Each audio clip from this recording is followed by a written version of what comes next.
Okay, so here's the thing. The following podcast you were about to listen to was recorded while there was a good amount of information that has not been revealed or that we don't actually know. This podcast you about to hear and the attempt to explain a position or an emotional state is not, which I'm sure is obvious to you, necessarily where I stand.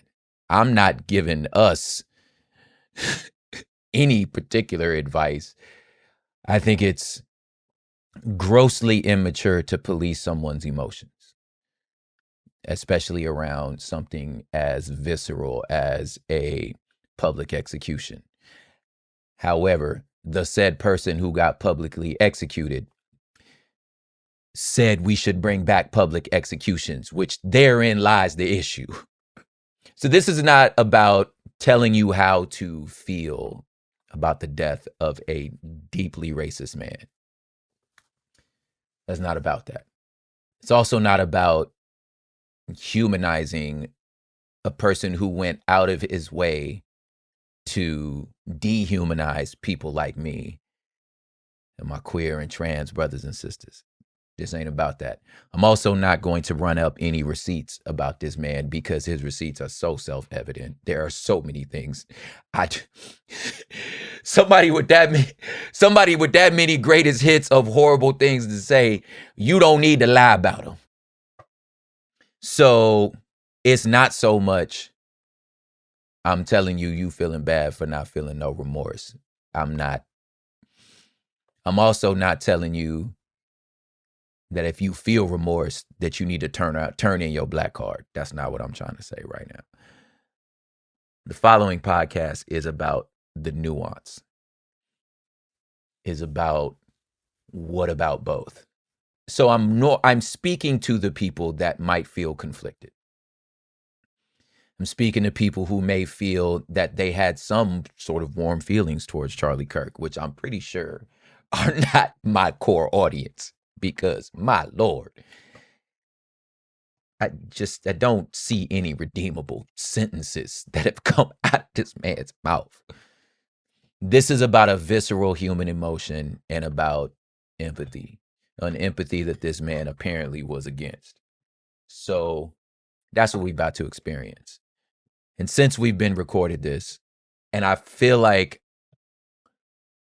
only other people who experience being in a marginalized group understand this, a sense of relief that the little boy that they found that assassinated this man was lily white. Was just mayonnaise white. I'm talking raisins in potato salad white. Hyped that shot that boy. Mormon white. Like, I was like, whoa, that's a white boy. You know? So the things that I'm going to talk about in the complications and feeling conflicted about this might be a person that you might relate to and might love. But also, you have to reckon with the fact that that man is deeply wrong. That's what you're about to experience. You feel me? It's just about the complications of emotions. And what I'm trying to say is there's not a one-to-one, but just I understand being conflicted. But here's my encouragement. You got to deal with it. My baby ain't never hurt nobody. Actually, yeah, yes.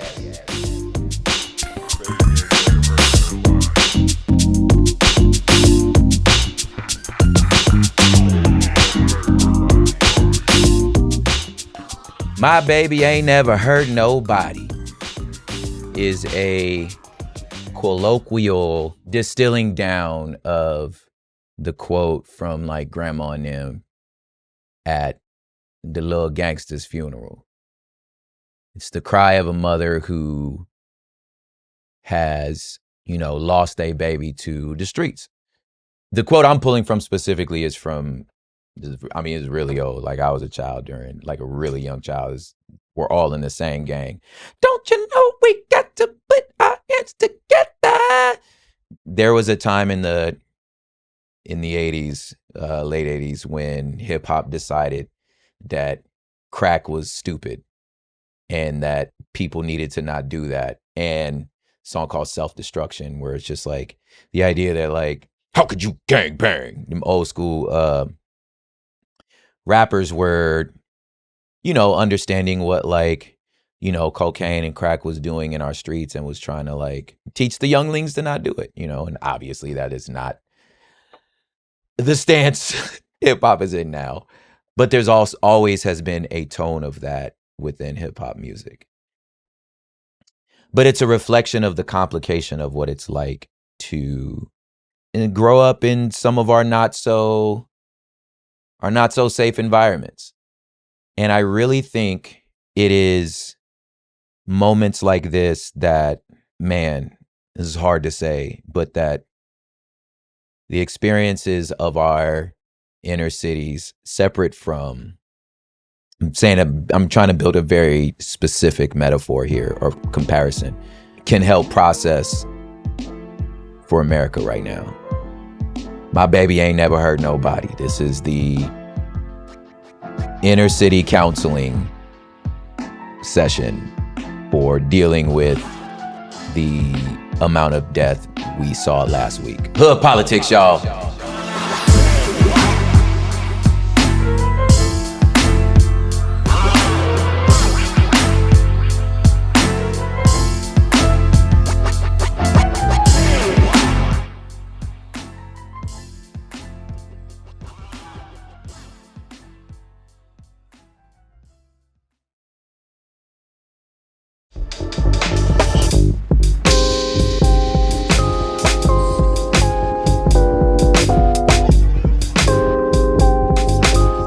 So last week was eventful. Another school shooting, somebody burying their babies in Colorado, was happening. And while that was happening, there was another breaking news of another school shooting. Only this school shooting was the shooting of right-wing influencer activist Charlie Kirk. Our culture is conflicted, to say the least. And there are a lot of, I don't know, I'm recording this in the past for you, so I don't know what has happened since. I know that the things could have possibly gotten far worse in terms of what's going on in our zeitgeist and in our communities. As of this point, I have no awareness of who might have been the perpetrator. I expressed on Friday my fears that it might have been, if it is somebody Black or Muslim or trans, that means that there's somewhat of or an immigrant or anyone that's not a white man. There will be a target on said group's head. That's what I'm concerned about, because that's kind of how it always goes. Because if the shooter was just a white boy, he was either liberal or deranged. There was a trove of Trump memorabilia and passion towards the right in the possession of the young man that tried to assassinate Donald Trump. And then we notice how don't nobody talk about that no more. Because sometimes it'd be one of your own, but he's dead now, so it doesn't matter. I'm saying that to be very sarcastic here. But I do think that there is a couple things we can take away from this. This episode is more about raw emotions. This episode ain't about policies per se. I know it's a political show, but raw emotions sometimes turn into political violence, right? A brother got fired from MSNBC for saying, hateful thoughts create hateful speech, would create a hateful actions, which some would feel is, victim blaming. But I want to step back here and talk about the metaphor first.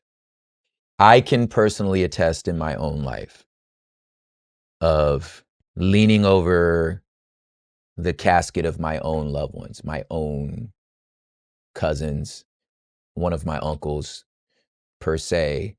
Yeah, not per se. He's absolutely one of my uncles. But the per se is like, we actually didn't get to see the funeral. He was buried. We had a small service with me and my dad and with a couple family members. But my uncle was, I mean, he was just not a stand-up guy. It is what it is. I loved him, his blood, but he wasn't a stand-up guy. I think living in sort of an era where the type of like sort of street level violence happens. Now, as I say this, I'm saying this as somebody who people have experienced far worse than me. People have gone through more than I have, and a lot of times, when we do stuff like this, like you don't mean this to disrespect the legacy of people actually outside, people who actually experienced this gang violence. I'm talking about being closely related to it. And this is our experience where mom, grandma, you're leaning over the casket with a knowledge that you deeply love this person. When you deeply love a person, there's this inner conflict of feeling like there is still the consequences of their actions. No one ever truly asks to be shot unless they ask to be shot. No one ever does that. This is not what I'm saying.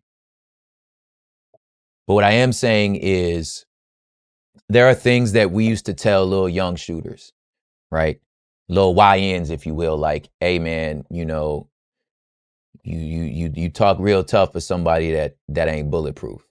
You keep talking that gang, it's all fun and games when you taking over a one of the corners doing your little burnout sessions, you know what I'm saying? Like flying your flag, you feel me? Like, you stay down, right? Like somebody asks you where you from, you tell them where you from. You know what I'm saying? Like this is what you signed up for. You signed up for a very particular life that always has consequences. So when we say, hey, little homie, like someone's gonna take you serious, right?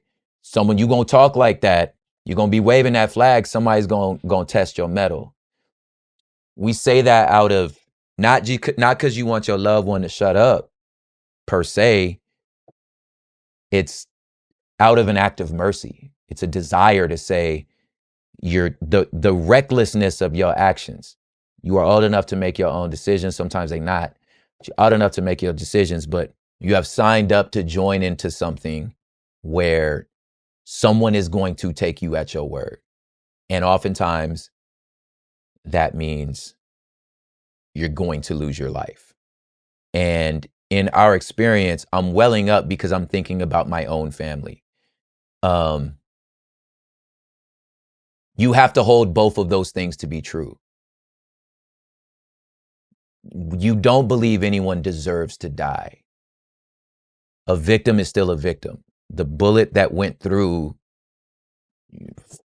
for me, went through my family member's body on one of the scenarios. Another scenario was just choosing the life that this family member chose.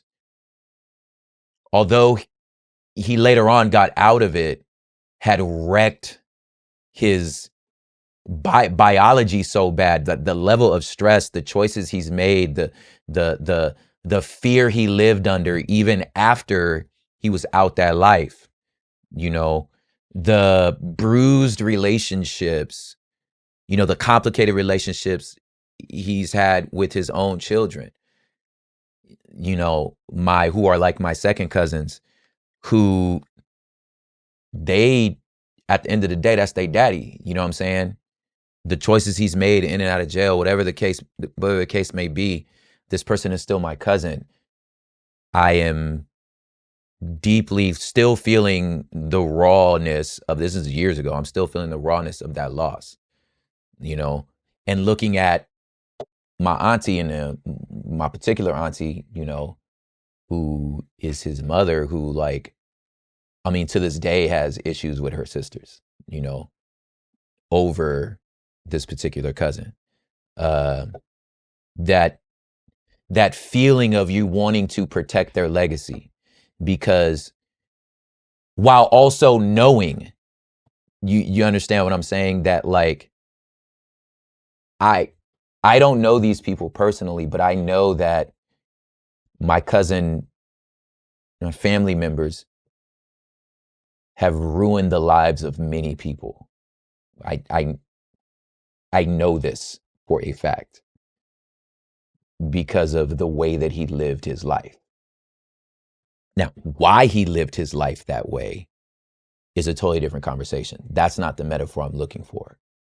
He might have been a true believer. He might have actually believed that this was the best choice for his family, given the circumstances that he grew up in. That might have been his position. Um, I can't speak to that. And that's not what I'm talking about. I'm talking about the repast. I'm talking about the funeral. I'm talking about us mourning the loss of our loved one. It'd be so twisted in the hood sometimes, man. It'd be dudes in the back know exactly who killed this person. You know what I'm saying? You know, or sometimes it'd be as crazy as like, look, sometimes it's the streets, like niggas die every day. And then thinking sometimes dudes be in the block in the funeral, be the shooter. And that person is there just to make sure that person really dead, because they're double checking because that person in that grave may have killed their homie. It's complicated. But the instinct of the family is to say, my baby ain't never hurt nobody. But Granny, yes, he has. Now, what is not being said is, therefore, he should have died. That's not what's being said.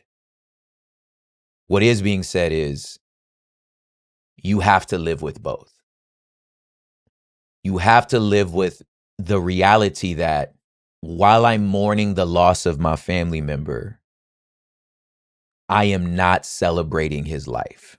You, I have very fond memories of the three cousins that I'm thinking of. I have very fond memories of them being very loving to me. One of them was scary. I ain't gonna hold you. Like one of my cousins, he had just that type of voice, and like, just how some people, like, I'm actually like that too. Some people just loud.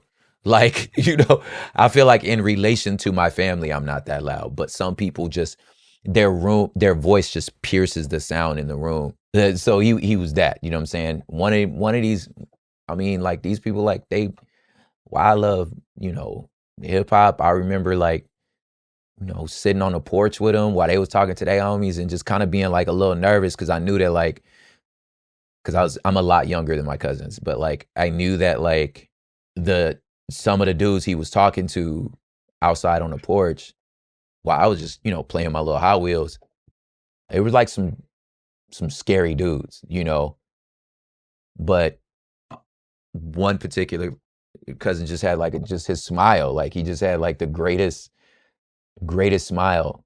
Him and my sister were very close. They like, uh because of like I said, like, I mean, there's a lot of like personal stuff, but like, but I'm getting somewhere, because since like I said, like I'm at the end of the tail end of the cousins, like there's three at the end that like I am in the age group of, and then there's like a middle group that are like 5 to 6 years older than me, and then there's another group that's like 10 years older than me, you know what I'm saying? So yeah, my parents kind of had me kind of late, but my sister was in that middle group, so she was the baby for all of my oldest cousins, and the ones that were in the upper edges of that oldest cousin group, like a handful of them like got into life. There's another cousin who completely reformed his life, who went away. Our family says he was on vacation for a while. When I went on vacation, you know what I'm saying, we was talking about when he was locked up. Who is one of the most gentle, loving, sweet, kind men that I actually admire, you know? I actually don't know the goon version of him. I don't know that version. Again, I'm so much younger than him, but I don't know that version.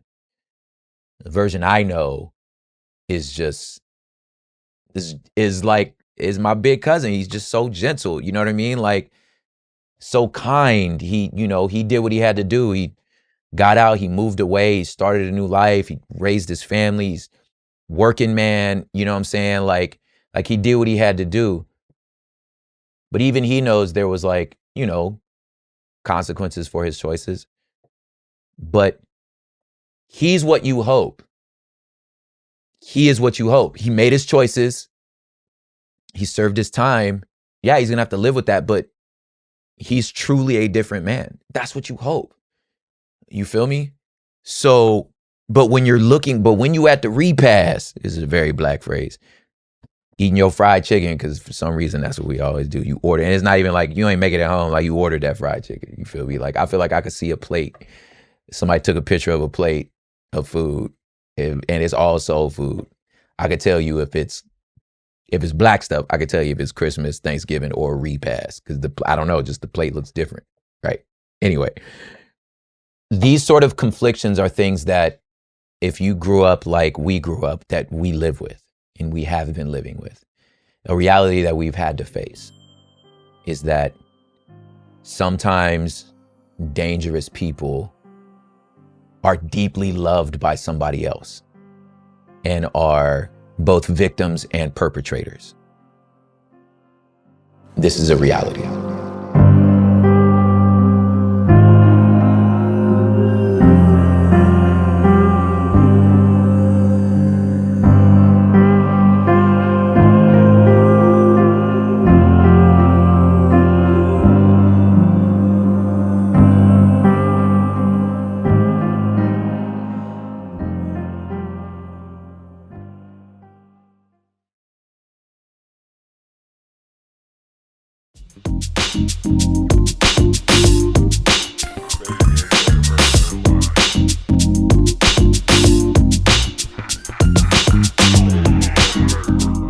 Now, we could fast forward this to the extreme and just say, hey, look, if you was alive when Hitler got shot,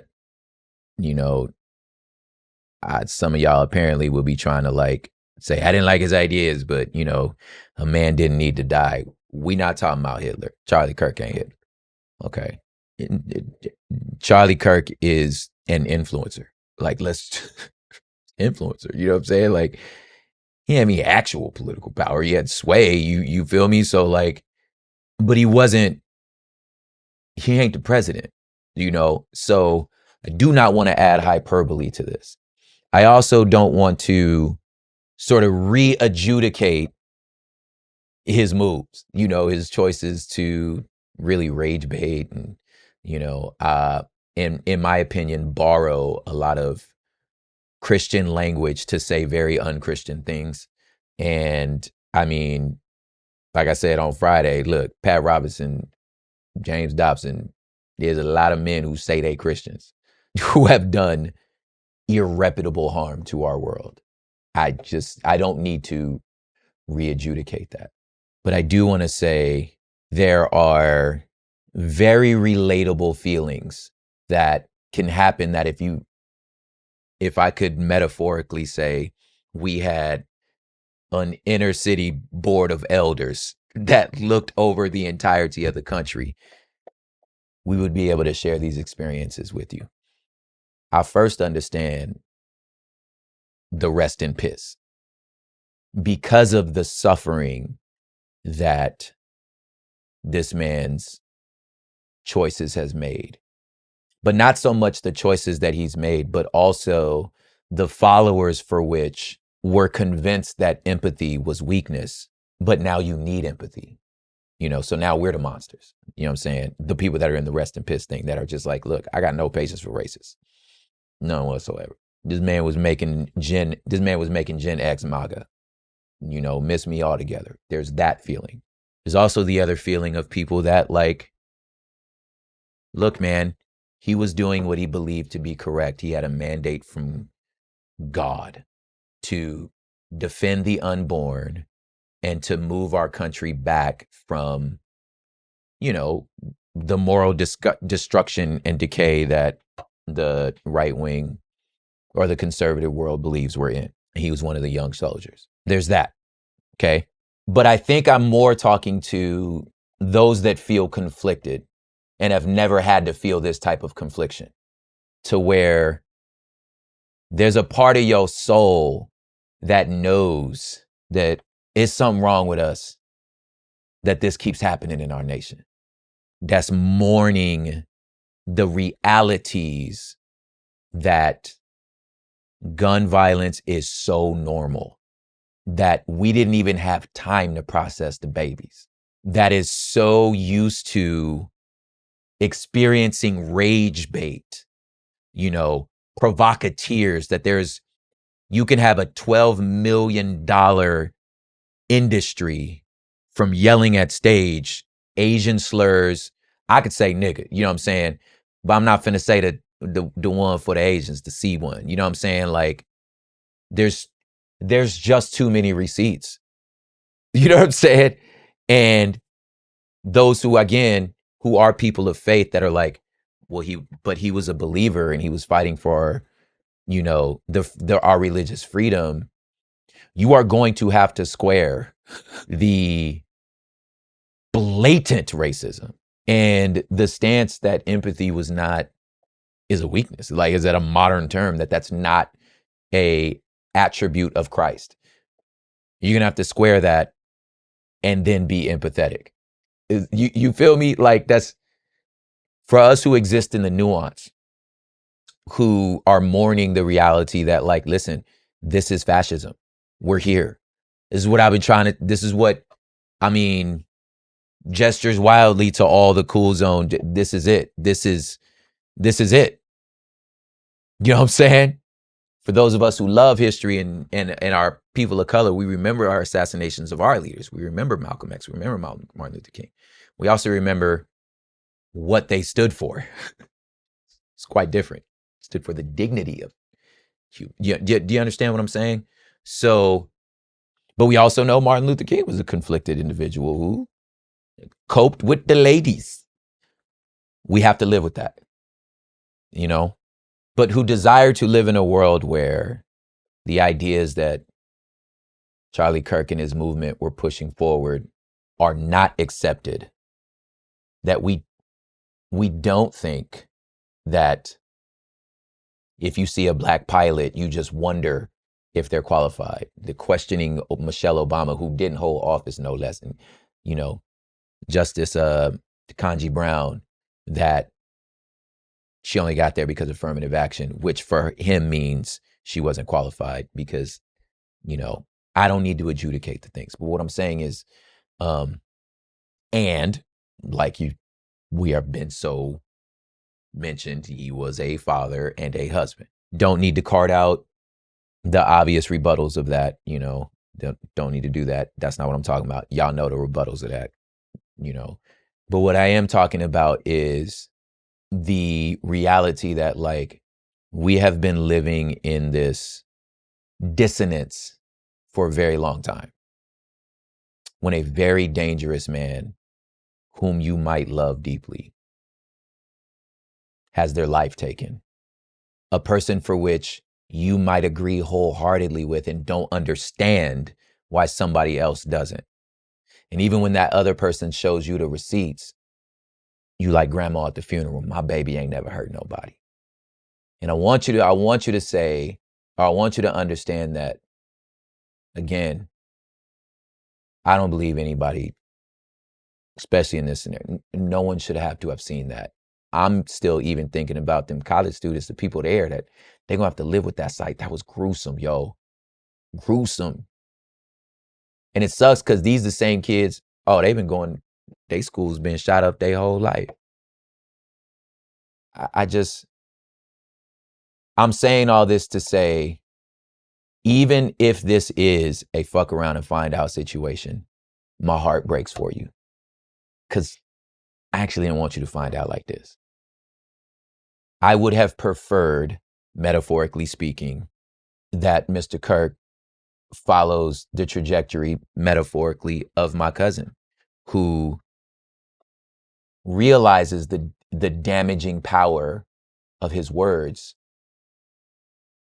and makes a change. I would rather see that. I would rather see a country that does not rage bait for content, but really does dialogue with people.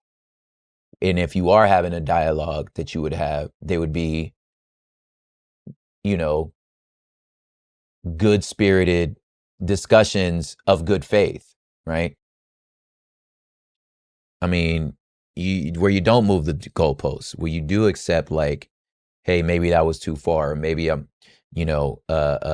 skewing these facts. You feel me? Not just trying to dunk on each other. I don't want to live in a world like that. I don't want to live in a world where Charlie Kirk's ideas are pushed forward, but I also don't want to live in a world where you're shot in public.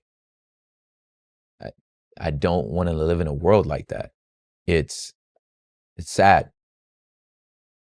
I also don't want to live in a world where our president chooses which one of these people he gonna mourn, because he sure ain't fly no flags half for the Minnesota senators. You know, the Department of Health and Human Services in Atlanta, somebody unloaded 500 rounds over there. You hear about that story? I know. Or the idea of saying that if anybody says anything wrong about him that happens to be an immigrant, you might lose your visa. That's fascism. Don't nobody talk about my baby. I get it, though, is what I'm trying to say. I get the instinct. I don't want no. Y'all keep my baby's name out your mouth. I understand that. Here's the thing about your baby, though. So I guess what I'm trying to say is we have all had to learn how to hold two conflicting ideas in the same place. This is what it means to be a person of color in America. You hold very opposite things in the same place at the same time. If you don't want to lose your humanity, you just have to do that. And doing that in this scenario is saying, I mean, personally saying, you can miss me with the he was a Christian thing. I mean, like I said, I cite to you James Dobson. You know, the hurt, the deep damage that man's teachings has done. Also coupled with the ways for which he may have helped a lot of people. I understand that. Can't broad brush it. Just like I said, some of these cousins I'm looking over, I have very fond memories of.